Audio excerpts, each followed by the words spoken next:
Welcome back to Animal Crossing New Horizons. I'm videodiary. As we see what's going on a lovely island of Fawnhollow today, where we're just gonna again vibe out. I'm gonna do my usual business, and then I'll record a Happy Home Paradise episode for consumption later on Christmas. No, Boxing Day, probably, because I did a Christmas Day one yesterday. It's a bit of a weird one, I would certainly say that much. Not as weird as Diana's. Diana's will forever probably hold a crown of being the weirdest customization I've done. But anyway, let's just roll with it and we'll get into what conversation topics I have actually sort of in mind right now. Hello everyone, right now in Fawnhollow it's 2:29 PM on Tuesday, December 21st, 2021. Most fashionable of course, we have seen Label sitting there in the plaza.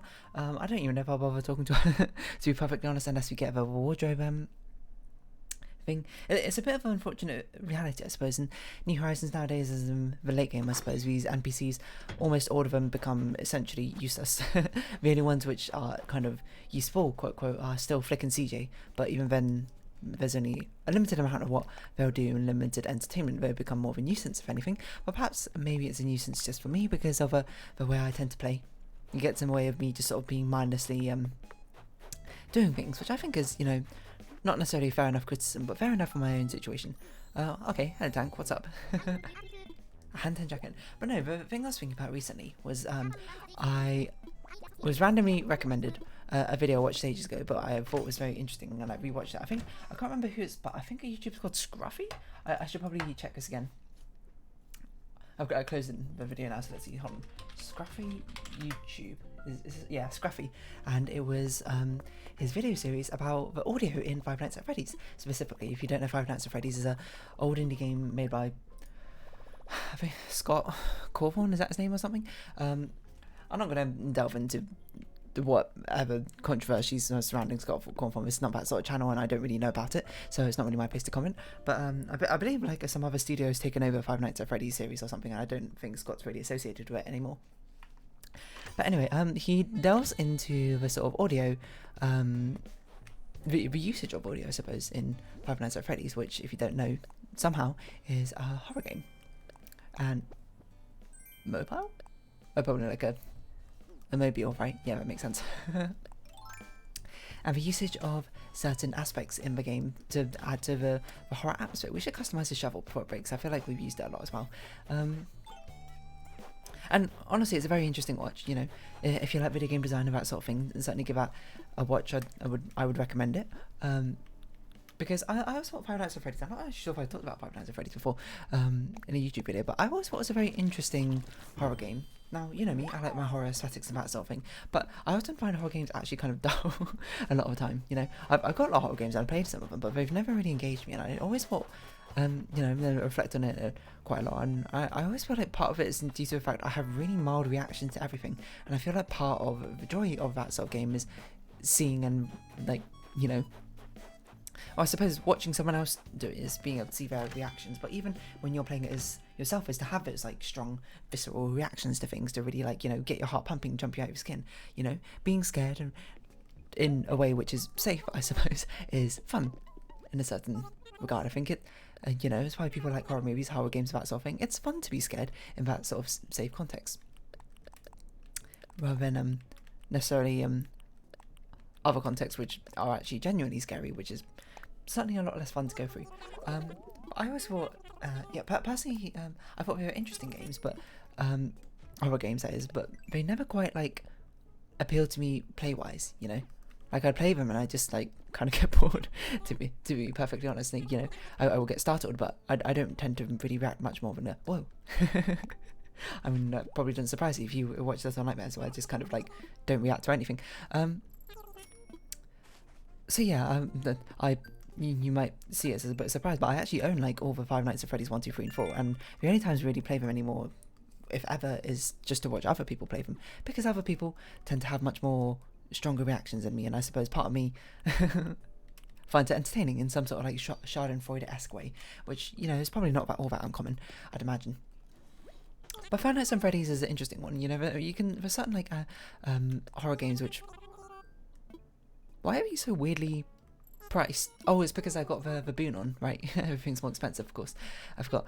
But Five Nights at Freddy's, there's specific horror games which always seem to not necessarily change up the formula, necessarily, although I think Five Nights at Freddy's certainly reintroduced a new formula, but seem like landmarks in the horror sort of gaming sphere. You know, Amnesia certainly probably is the most significant one, and then Five Nights at Freddy's, I think, in my opinion, is another. But yeah, again, perhaps it's not really my place to talk about because I'm not actually that well versed in horror games. Like, you know, not playing much of them kind of means that I've never really experienced them properly for myself, only through the lenses of other people. But yeah, I mean, horror games tend to just be kind of popular watching material because it's kind of fun to watch people have like these larger than life reactions. And well, I think it's a bit unfair to call them larger than life because not necessarily for probably are just their genuine reactions, to be honest, and you know, hammed up a little bit, of course, but you know, some people are just genuinely that expressive, and that tends to be what makes a much more entertaining YouTuber or any sort of entertainment professional. But yeah, Five Nights at Freddy's always struck me as a more interesting one because Five Nights at Freddy's really changes, or maybe not necessarily changes things up, but certainly at the time when it was released, I remember being like, oh, this is a really interesting like take on the horror sort of genre, because, you know, at the time I think everything was just sort of trying to ride on the Amnesia coattails. So you had things like Amnesia, you had Outlast, you had, I don't know, well, I guess if anything, Amnesia might be riding on Resident Evil sort of coattails, but again, I'm not really an expert in that area, so I don't think it's really my place to comment. But they're all like sort of open world, not an open world, but like wandering sort of things. You know, you got Sanity playing around with like light and dark, and just trying to like find your way around a place, which is hauntingly scary. And then just having very grotesque monsters all over the place or whatever to spook you. And Five Nights at Freddy's is a very interesting subversion to that, where instead of being the one running around hiding, and in some aspects, it's sort of like you're the one hunting out. Despite the fact it's the enemies which are hunting you, technically, in the context of the game, really the gameplay plays like you hunting the enemies, right? You trying to track and know their location so you can best avoid them, etc, etc.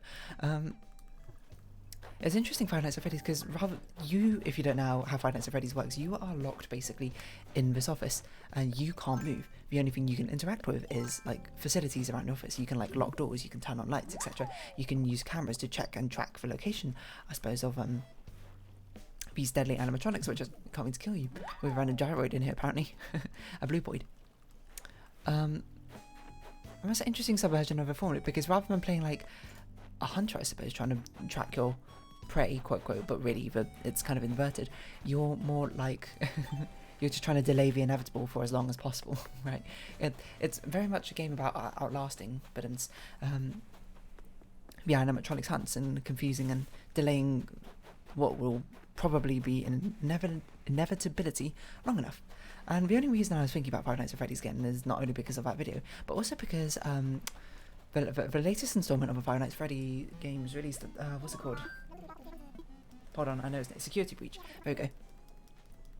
Which is something that's been teased for quite a while. Like I feel like I remember seeing it in not trailers, but trailers. I've seen their trailers in like game shows for like a couple of years now, maybe like a year and a half ago. I think it was first teased. I can't remember. And everyone can remember, of course, the very significant rabbit Vanny, I believe her name is, who looks very different. And I suppose that's another thing that Five Nights at Freddy's does differently, is the fact to have animatronics which sort of go into the uncanny valley rather than going into the sort of grotesque horror sort of element. Strong feelings of unease rather than necessarily gross out sort of horror, you know? Which I think it demands respect in its own right for doing something different and against the grain, perhaps. And if anything, I suppose in some of the later games it does definitely go into a grotesque horror, but some of the later games it goes like the other way, and things have become cuter, you know, like in Five Nights at Freddy's 2, they have like the toy version of the animatronics, are all honestly kind of cute looking. And I think the original Five Nights at Freddy's are kind of endearing, but definitely fall into that sort of uncanny valley, bit of like an unsettling vibe. Well, the toy ones are just kind of like cute, in my opinion.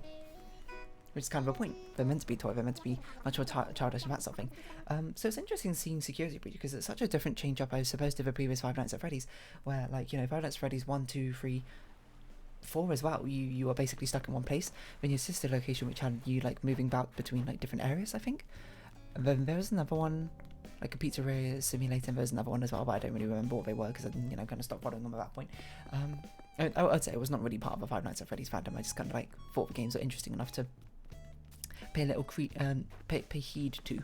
But yeah, it's very interesting seeing Security Breach, because I'm watching Markiplier play it, because I don't know, like Markiplier is kind of known for playing Five Nights at Freddy's, I suppose, at this point, and I don't actually have anything against Markiplier. You know, he's got a very sort of Oh, we just haven't spoken in a while. That's why. I certainly think he's renowned for having very like sort of like grandiose reactions to things, and you know, being like a stereotypical YouTuber. But as far as I know, Markiplier is actually just like a really awesome, swell guy. From what I know, you know, you got to respect the shtick that he goes with. And I've been watching some of, not that long. I've only watched about like the first 20 minutes or so of Security Breach playthrough, because I did consider myself, why don't I play this game? So why don't I record a YouTube? And I thought about it more, and I'm like, okay, I'm probably very boring when I play that game compared to usual. Perhaps it would be interesting, you know, to have sort of a niche view of being like, oh, I want to watch this horror game, but I want to have someone with a relaxing voice to it, and someone who doesn't like panicky, so suppose playing it. I suppose there's that sort of variety which could, that sort of niche which could be demanded, but I've not been made particularly aware of anyone that interested in it. And plus, I don't think my audience overlaps much with Five Nights at Freddy's fandom. Or too much. I think a lot of people who like my videos tend to like me for puzzle games now, rather than horror games necessarily. So yeah, I just decided I was going to watch it, and you know, it's not like I'm particularly like enthused to play Five Nights at Freddy's in the first place. I'm just sort of like curious about it, and like how mechanics and things change. But Security Breach is really different from previous ones. You're actually walking around. It actually seems to have more semblance of a story. And I know, before you get on me about, you know, how much lore Five Nights at Freddy's has, I know it's got lore, but a lot of it's through like implied story, I suppose. Yeah, I guess it's kind of wrong to say that Five Nights at Freddy's doesn't have story. That's not really what I meant. I mean, like all the previous versions of Five Nights at Freddy's had a lot more environmental storytelling and overarching like lore and hidden stories, I suppose. While this one is very sort of like upfront about like, you know, there's actual like dialogue in the game. There's characters. Like there's 4 different characters of a band. They all have seemingly quite distinct personalities, which you can tell quite immediately. The fact is actually like voice acting, apart from some kind of phone telling you exactly, or trying to teach you, tutorialize a game to you, it's very different. And interestingly enough, it's all very different in the sense that also, oh hello Orville, the entire like design has gone very far into the much more like visually appealing section.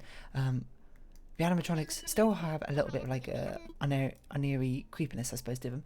Probably just remnants from the fact of their original designs being based around these creepy looking animatronics in the first place. But they've been very much been rounded out and I suppose softened, to a point where they are kind of like just, you know, visually appealing looking animatronic things, I suppose. In first place, certainly much more visually appealing and much more cartoony than actual animatronics, I'd imagine, now, which, by the way, not very common, at least in the UK. I can count on my fingers the amount of time I've actually seen them, and they've all been at holiday places, as opposed to places where, as I understand it, like, it's not Chuck E. Cheese, maybe it is Chuck E. Cheese, I can't remember, in America, which has a lot of animatronics in these, like, places.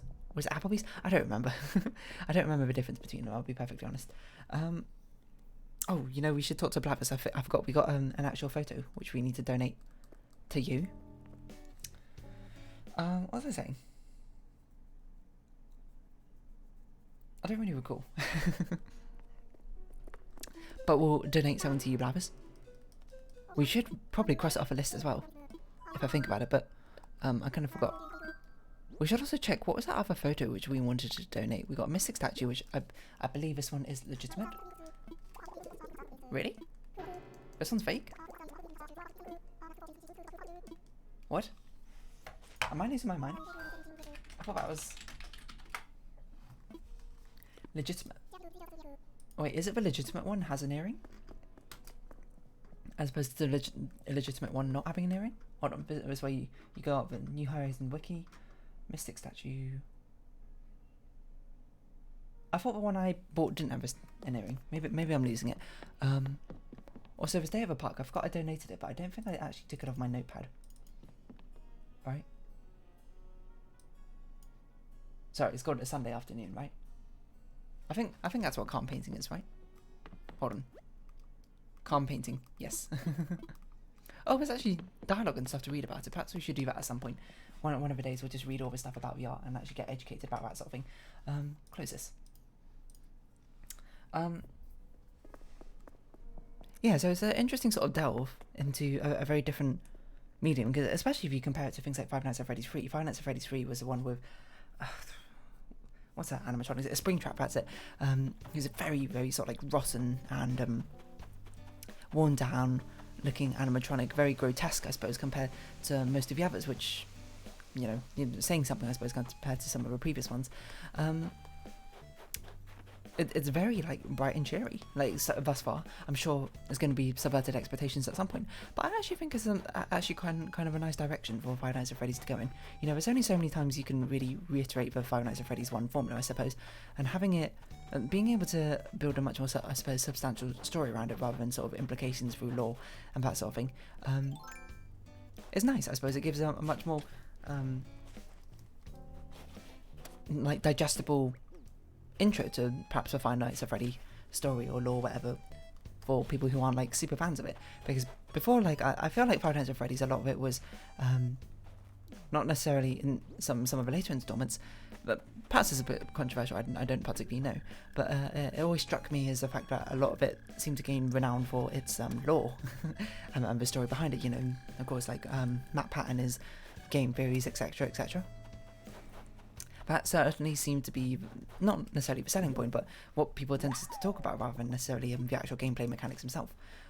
Because perhaps there's only so much, yeah, exactly, you can really do with the gameplay mechanics, I think. I mean, certainly there's experimentation, but there's also new ground to be found. And the fact, I feel like it's a sort of natural evolution of a step up to be able to actually walk around the facility you're in the first place. It seems to make perfect sense to me, and, you know, I guess it's kind of cool that, I guess it started out as a small indie project, but now it's evolved to being able to have at least like a small indie studio behind it in the first place. Drop it. I don't even know what stuff we're holding. Okay, let's go sell some of the stuff and put some of the stuff away, and we'll come back and pick it up. Actually, you know what? Probably a better way to do it is do we have anything we can release? No, we can just put bodysuit on. Very good. Certainly makes things a little bit easier. And we'll open this up and then we'll illuminate the present. Nice. Oh, don't we also have like a giant ornament recipe or something? Or do we already learn that? Maybe we already learned that. Okay, let's go sort out our inventory. Yeah, I don't know, but perhaps that's a sort of like maybe the newest version installment of Five Nights at Freddy's. Maybe its new gameplay style appeals to me a little bit more, perhaps because it feels like there's more sort of like substance to latch onto, really. While Five Nights at Freddy's, the previous ones really had like the sort of same gameplay loop, which, don't get me wrong, I think it's a very inventive gameplay loop, but it's not one which really grabbed me by attention. And I suppose the fact that there's actually like voice acting and dialogue and characterization, you know, which feels a bit more substantial to me in the first place. Yeah, I don't know if you're I can't imagine there's much overlap, but I suppose if you're a person playing through Security Breach or whatever, and you think it's cool, do let me know, I suppose. Or I suppose if you're watching it, or if you've heard about it and you're like, oh, I kind of want to see you play it, then by all means do let me know. No, I don't particularly imagine it would be all that popular a thing to play through. But yeah, I mean, Five Nights at Freddy's fandom has quite a bad reputation surrounding it, you know, but I feel like a lot of internet fandoms can tend to do that, especially with all these smaller indie games which tend to blow up, you know. Undertale had it, I mean, Homestuck's not a game, but it's a webcomic which had it, etc, etc. The list goes on and on and on, but I tend to not try and judge these fandoms based on these things, because, I don't know, it's just, like, not necessarily representative, and I feel like it's perhaps better to judge an individual rather than an entire collection of people just like that with it, broad stroke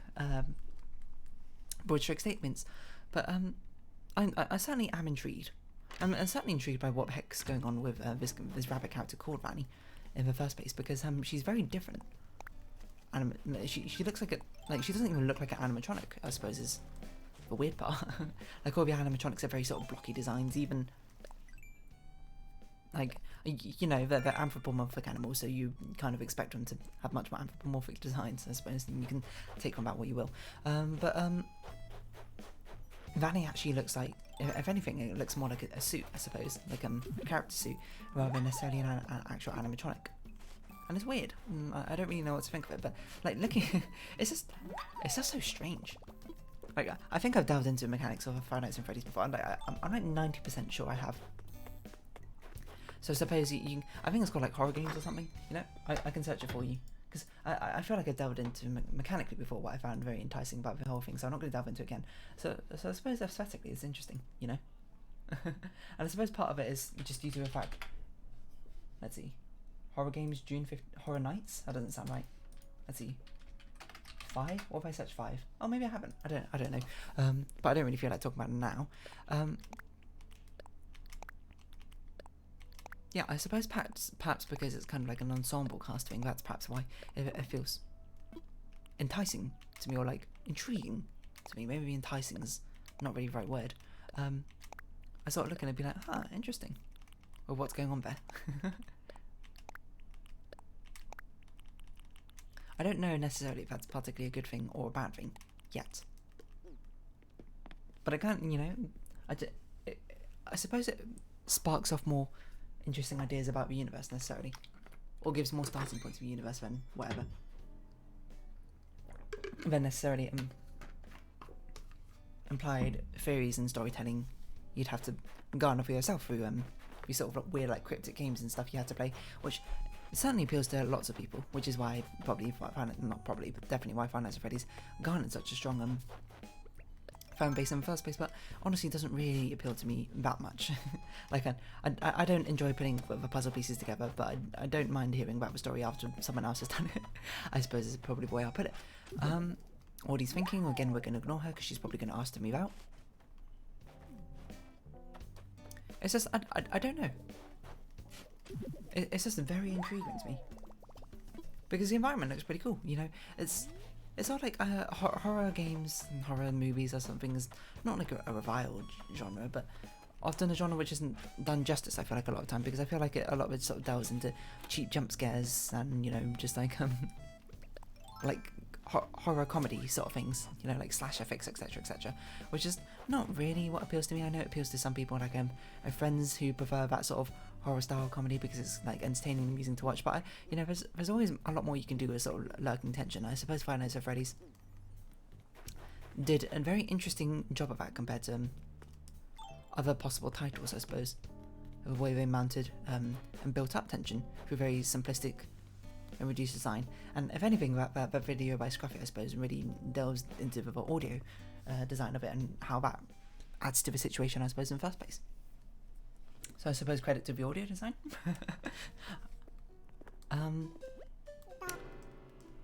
So yeah, I'm basically just, perhaps it's a little bit early for me to talk about it, but I'm interested to see kind of how it sort of evolves, how sort of atmospheric, how the atmosphere can live up, I suppose, to the initial reaction through the previous games of what exactly made him so enticing in the first place. Is that or the suspense, because right now it's not very suspenseful what I'm watching, you know. There's a sort of underlying creepiness, I suppose, to it all, but I suppose a lot of that's built in from the meta knowledge of what the game actually is, you know. From playing with previous versions, you kind of go in with the pretense already, being like, oh, I'm expected to be scared, I'm expected to be creeped out already. But I think if you looked at it from like a outsider perspective, like someone who's never heard of Five Nights at Freddy's, you played it, not that you wouldn't find it creepy, you find it a little bit unnerving, but you'd probably not be that like off guard, I suppose.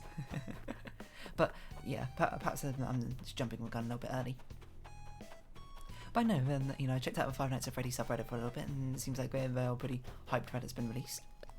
Turns out it was a lot more like Five Nights at Freddy's games than I actually knew. But they had like a lot of spin-offs and offshoots. I can't remember what they're called, but one of them's like some sort of RPG, like turn-based battler, I believe. Like, that's strange. But you know, it's a sort of like, I suppose it aligns with my own sort of philosophies as well. If I was to become like a video game creator, I'd rather create like one universe of like not a set cast of characters, but necessarily like a cast of characters that people know and love, and you make loads of different games based on that. Like, why not making a fighting game with those sort of like the characters you created, and you know, make a horror game, make an adventure RPG, etc. Of course, you might have difficulties tying it in with a lore, but you know, I suppose you can certainly do some sort of in-universe explanations. Like I would just do with me, like, oh, they're all like actors or whatever, and the pretense of a story is in lore. In universe wise, it's them like acting for like a fancy RPG, like anime or something, I don't know, etc. It doesn't really matter. Yeah, so I don't know, spin-offs can go for it. Like, hold on, what's that company called? It's like Steel Wool Games. It's something to do with sheep. is all like really cool. I don't know what I'm doing. I'm just sort of running around. What missions do we have? Talk to people, deep sea diving. Let's talk to people and do aerobics. And I think that'll be good.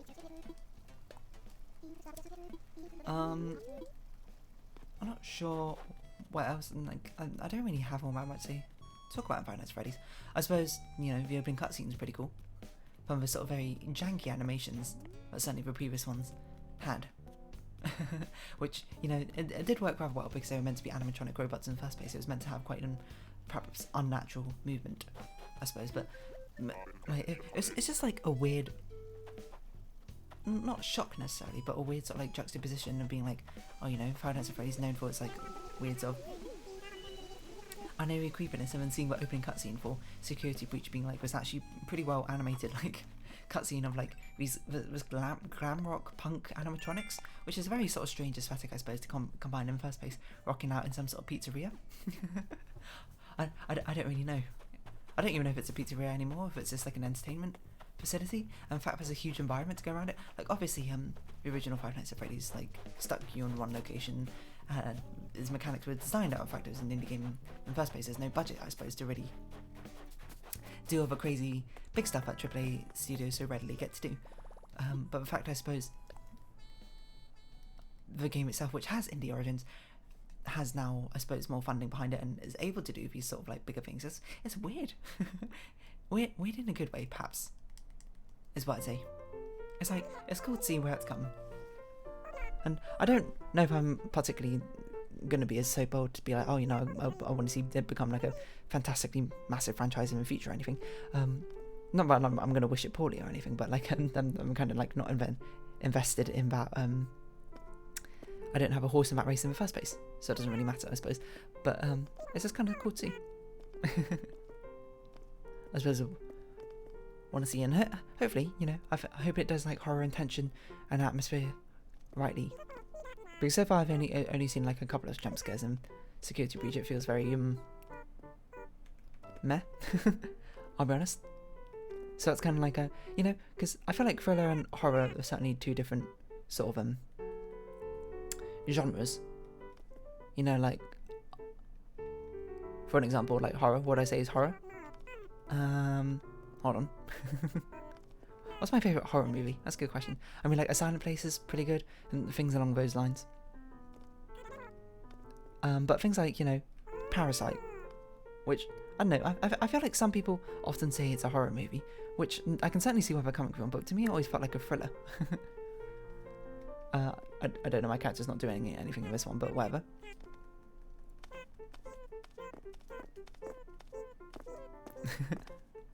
No, I'm just behind circle. But yeah, no, thriller and horror always feels a little bit different. Like thriller just sort of gets your heart pumping, but not necessarily scared, I suppose. It's sort of like very intense. But while horror is actually sort of like a bone-chilling fear, very primal. I don't know if I can really sort of vocabularize exactly what the difference feels like in my mind, but it certainly feels like there's some sort of not negligible difference in there. And I feel like a horror sort of turn is a much more interesting one. Perhaps Five Nights at Freddy's to go down. I don't know. Anyway, we're gonna... Oh no, we didn't go to Harv's Island. Let's go to Harv's Island quickly and check out Red to see if he's got any thingamabobs. To see if he's got any paintings before we round off this episode. I don't know. Do I have anything else to say about Five Nights at Freddy's? Not really. Like, I suppose it's always very interesting how Five Nights at Freddy's has such a huge cohesive lore behind it. Like, I don't really know all that much about it, so I guess like mild maybe spoilers for Five Nights at Freddy's, but someone like, isn't it like the souls of dead children are trapped in animatronics because they got murdered or something by a murder? It's a very dark sort of background, which I suppose is kind of a staple for horror games. Well, actually, I don't know if that's true. That'd be an interesting. Is there like are there horror movies and horror media properties, I suppose, out there which don't have like dark, grim dark, it's not, that's a phrase, grim dark or darker backgrounds, but just like, you know, not wholesome necessarily, but pleasant, if anything. These are both fake, but we're going to buy one anyway, just psych it out. Right, I'm sick of your disrespect for not giving me legitimate paintings. I don't even know how you're getting all these fake paintings in the first place, but hey ho, here we go. A little too high and a little too low. But yeah, I don't know. I'm just kind of interested to see where it goes. But for now, I suppose we'll sort of round off this episode here. I'm doing it a bit early because we haven't actually quite reached the town square yet. You might say, why do you go back to the town square every single time? I don't know, it just feels like tradition, you know. Feels like a nice ending place. Start in the house. Or start with Isabel in the town square. In the town hall, and then end outside the town hall itself. But yeah, low-key episode. But if you have been watching, thank you very much. It's been Animal Crossing New Horizons. I've been Dear Darling. Likes, comments, subscription, shares, greatly appreciated. Join my Dear Darling Discord, follow me on Twitter down below. Hope to see you again. But for now, it's a farewell. So until next time, bye bye for now.